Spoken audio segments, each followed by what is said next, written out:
नमस्कार। संस्कृत ज्ञान मंजरी में आप सभी का हार्दिक स्वागत है। तो आज हमारा विषय रहेगा कथा साहित्यिक ग्रंथों का। जैसा कि आप सभी जानते हैं कि परीक्षा में कथा साहित्यों से भी लगातार प्रश्न पूछे जाते हैं।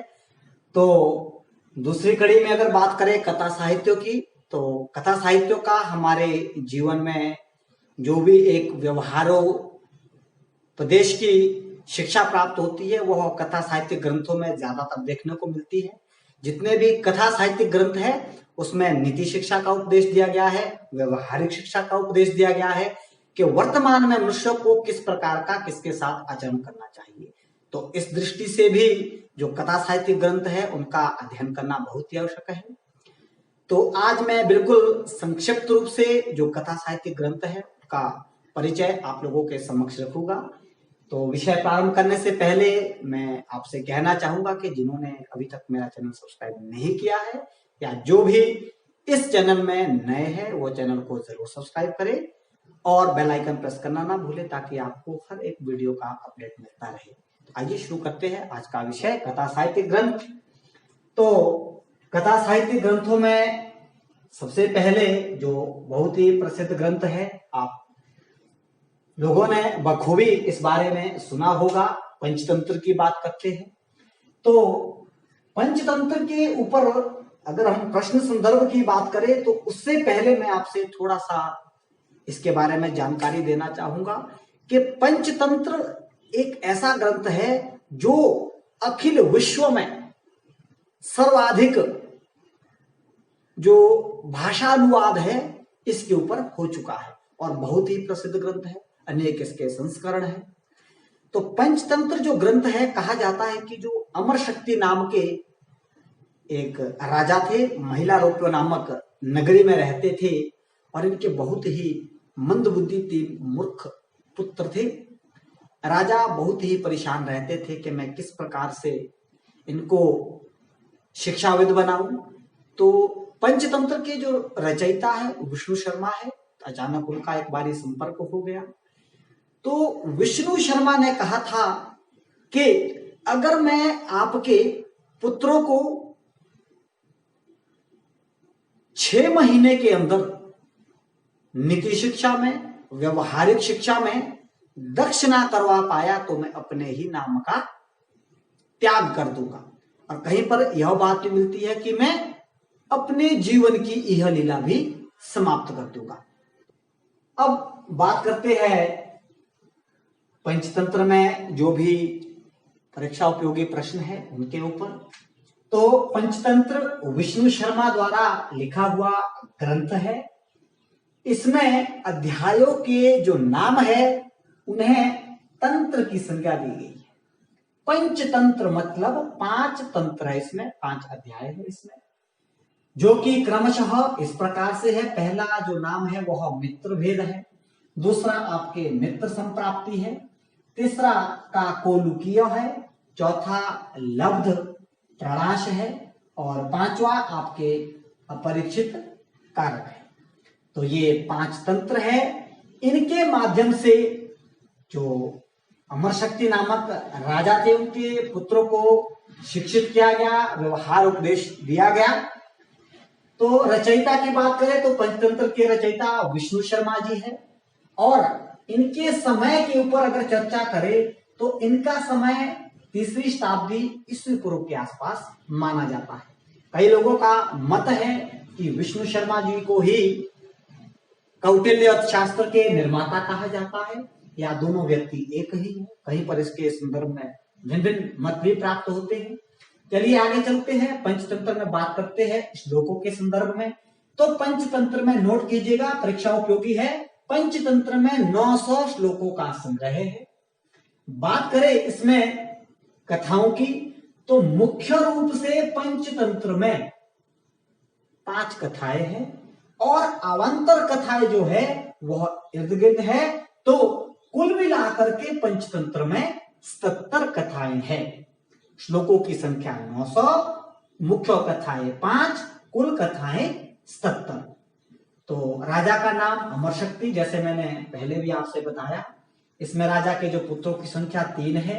और उनको प्रशिक्षण की जो अवधि है वह 6 मास की है। बहुत ही प्रश्नव्य प्रश्न है।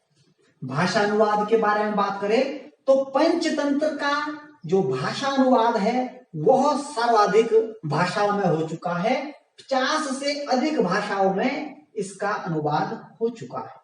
संस्करण की बात करें तो पंचतंत्र के प्रमुख 5 संस्करण है, जिसमें से जो सबसे प्रमुख है वह हर्टल का लिखा हुआ जो संस्करण है वह भारत में सर्वाधिक प्रसिद्ध है। फिर इसमें लगभग संस्करणों की बात करें तो 250 संस्करण प्राप्त होते हैं। फिर व्यवहारिक अगर उपदेश की बात करें कथा साहित्यों की तो इसका 2 प्रकार से विभाजन किया गया है। कथा साहित्यों का व्यवहारिक रूप से 2 प्रकार से इसका विभाजन मिलता है, जिसमें नीति शिक्षा है और आपके लोक कथाओं के ऊपर बात की गई है। फिर करते हैं पंचतंत्र का स्कॉलर। ये प्रश्न बार बार पूछा जाता है हायर एग्जाम में भी, पीजीटी में, कि पंचतंत्र का स्कॉलर किसे कहा जाता है। तो पंचतंत्र का स्कॉलर प्रोफेसर हर्टल को कहा जाता है। फिर ये तो पंचतंत्र के ऊपर बिल्कुल सामान्य सी जानकारी थी। तो अब बात करेंगे कुछ अन्य ग्रंथों की, जैसे मेरुतुंग ने जो प्रबंध चिंतामणि ग्रंथ लिखा है, ये भी कथा साहित्यिक ग्रंथ है, कथा के अंतर्गत आता है। आर्यशूर ने जातक माला लिखी है, ये भी कथा साहित्यिक ग्रंथ है। फिर बात करते हैं बोध कथा ग्रंथ की। तो बोध कथा ग्रंथ में सबसे प्राचीन जो कथा संग्रह है वह अवदान शतक के रूप में जाना जाता है। अगले जो कथा साहित्यिक ग्रंथ है बहुत ही प्रश्नव्य है, अब हम उसके ऊपर भी चर्चा करेंगे। अब बात करते हैं हितोपदेश ग्रंथ के ऊपर। तो हितोपदेश बहुत ही प्रसिद्ध ग्रंथ है। जिस प्रकार से पंचतंत्र की महत्ता है उसी प्रकार से इसकी भी अपनी ही महत्ता है। तो हितोपदेश जो ग्रंथ है वह नारायण पंडित के द्वारा लिखा हुआ है और इसमें बात करें परिच्छेद की तो इसमें 4 परिच्छेदों का वर्णन किया गया है। एक बात नोट कीजिएगा कि इसमें भी अध्यायों का नाम परिच्छेद के रूप में वर्णित किया गया है। तो हितोपदेश में 4 परिच्छेद है, जिसके नाम क्रमशः मित्र लाभ है पहला, दूसरा श्रीयत भेद है आपके, तीसरा संधि है, चौथा विग्रह है। तो कहा जाता है कि हितोपदेश भी जो बंगाल के राजा धवल चंद्र थे उनके पुत्रों को शिक्षित करने के लिए नारायण पंडित ने लिखा था। तो इसमें राजा, जैसा कि मैंने अभी आपको बताया, धवल चंद्र है जो कि बंगाल के रहने वाले हैं। बात करें इसमें कुल कहानियों की या कथाओं की तो इसमें 43 कथाओं का उल्लेख किया गया है, जिसमें से जो 25 इसकी कहानियां है वह पंचतंत्र से गृहीत की गई है। नोट कीजिएगा, बहुत ही प्रश्नव्य है। कुल कहानियां 43 है, जिसमें से 25 कहानियों का जो ग्रहण है वह पंचतंत्र से किया गया है। फिर बात करें अगर श्लोकों की तो इसमें श्लोकों की संख्या तो 700 है, लेकिन कहीं पर 726 भी देखने को उपलब्ध होती है। तो आपके लिए परीक्षा में जो भी ऑप्शन आए आप उसको उस हिसाब से टिक कर सकते हैं। फिर बात करते हैं नारायण पंडित के समय और हितोपदेश की। तो इसका जो अधिकतर विद्वान जो है समय 10वीं शताब्दी में मानते हैं। कुछ लोग 9वीं शताब्दी का उत्तरार्ध और ज्यादातर 10वीं शताब्दी में मानते हैं। फिर अगला कथा साहित्य ग्रंथ बृहत कथा की बात करें तो बृहत कथा जो ग्रंथ है वह गुणाढ्यों द्वारा लिखा हुआ ग्रंथ है और यह ग्रंथ पैशाची, नोट कीजिएगा, बहुत ही प्रश्नव्य है, पैशाची, ये ग्रंथ पैशाची भाषा में लिखा हुआ है और इस बृहत कथा के आधार पर ही अन्य जो ग्रंथ है वह लिखे गए हैं, जिसमें से पहला जो ग्रंथ है बृहत कथा श्लोक संग्रह।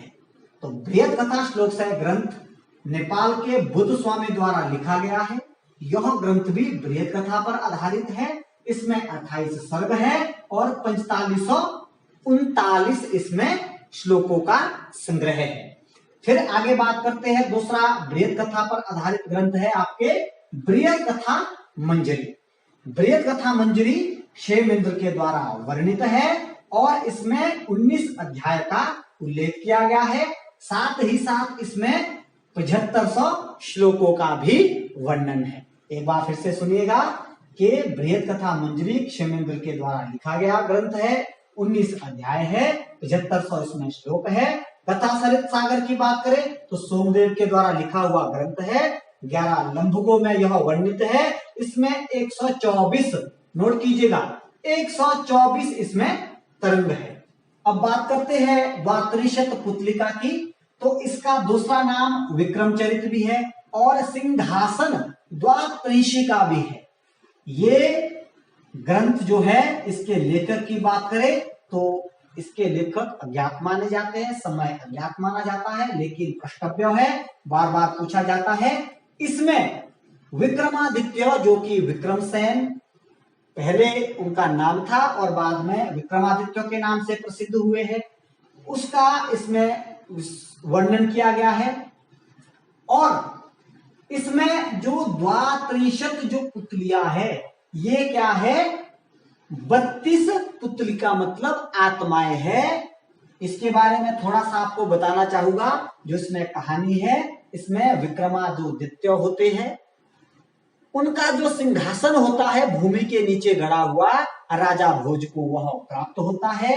लेकिन जब राजा भोज विक्रमादित्य के सिंहासन पर बैठना चाहते हैं तो जो वह सिंहासन में गड़ी हुई 32 पुतलियां अर्थात आत्माएं होती है, वह राजा भोज को इनके पराक्रम की कहानियां सुनाती है और सिंहासन पर बैठने से मना करती है। इसलिए इसका नाम द्वात्रिशत पुतलिका या सिंहासन द्वात्रिशत पुतलिका रखा गया है। कहीं पर विक्रमचरित भी मिलता है। फिर बात करते हैं शुक सप्तति। शुक सप्तति में जो है, तोते के द्वारा नित्य एक एक कथा जो है सुनाई जाती है और 70 दिन में 70 कथाएं सुनाई गई है। इसके लेखक जो है चिंतामणि भट्ट भी माने जाते हैं, कहीं पर ज्यादातर अज्ञात ही इसके लेखक मानते हैं, कोई लोग चिंतामणि भट्ट मानते हैं। तो इसमें 70 कहानियां हैं जो कि एक स्त्री को अपना पतिव्रता धर्म भ्रष्ट होने से बचाती है। आगे बात करते हैं विताल पंचमी स्तुतिका की। तो यह ग्रंथ शिवदास के द्वारा लिखा गया है। इसमें विताल शब्द का अर्थ है भूत।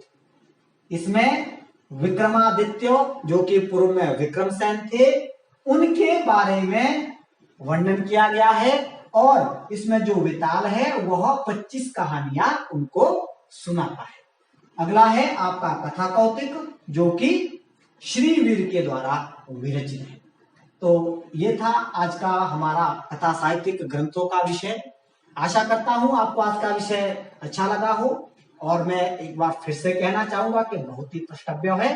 परीक्षा में इसमें से जो कथा साहित्यिक ग्रंथ है 3-4 क्वेश्चन जो है अवश्य ही पूछे जाते हैं, तो आप इसको अच्छे से नोट कीजिएगा। आज के लिए इतना ही, फिर मिलेंगे नए विषय के साथ, तब तक के लिए नमस्कार।